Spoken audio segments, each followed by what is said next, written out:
Everyone. তো তোমরা সবাই তো জানো ফুড ফেস্টিভ্যাল শুরু হয়ে গেছে। তাই আমরাও দেরি না করে চলে গেছিলাম ফুড ফেস্টিভ্যালে। আর যাওয়ার পরে আমরা কি কি খেয়েছি এবং খাবারের দাম কেমন ছিল এবং খেতে কেমন ছিল সবটা নিয়েই আজকের ভিডিও। প্রথমেই বলি বেনারসের সেই ভাইরাল বেনারসি মালাইয়া, যেটার ভিডিও আমি দেখেছিলাম এবং আমার এক্সপেকটেশন ছিল প্রচুর হাই। তো ভেতরে ঢোকার পরে আমরা সেই স্টলটি খুঁজে বেড়াচ্ছিলাম এবং পেয়েও গেছিলাম আর কিনে নিয়েছিলাম। 50 টাকা দাম নিয়েছিল, যেটা ভীষণ বাজে ছিল খেতে। তারপর নিয়েছিলাম একটা বাটার সুইট কর্ন আর একটা মশালা সুইট কর্ন, যেটার দাম নিয়েছিল 40 টাকা করে। তো খেতে মোটামুটি অ্যাভারেজ ছিল। খেতে খেতে বাচ্চাদের বিভিন্ন রাইডগুলো দেখছিলাম, আর তখন আমার চোখ গেল এই জিনিসটাই, যেটা চাপতে আমার ভীষণই ইচ্ছে করছিল।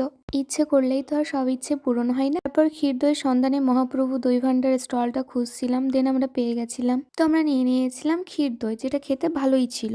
তারপর আমরা তার পাশের স্টল থেকে নিয়ে নিয়েছিলাম নিমকি, যেটা খেতে আমার ভীষণই ভালো লাগে।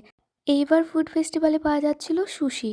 তো আমিও ট্রাই করে নিয়েছিলাম, এটার দাম নিয়েছিল 320 টাকা। তো এটাও ভীষণ বাজে ছিল খেতে। ফুড ফেস্টিভ্যাল থেকে বেরিয়েই আমরা চলে গেছিলাম দার্জিলিং স্পেশাল মোমো খেতে, যেটা খেতে সত্যিই ভীষণ ভালো। আজকের মতো এই পর্যন্ত, টাটা।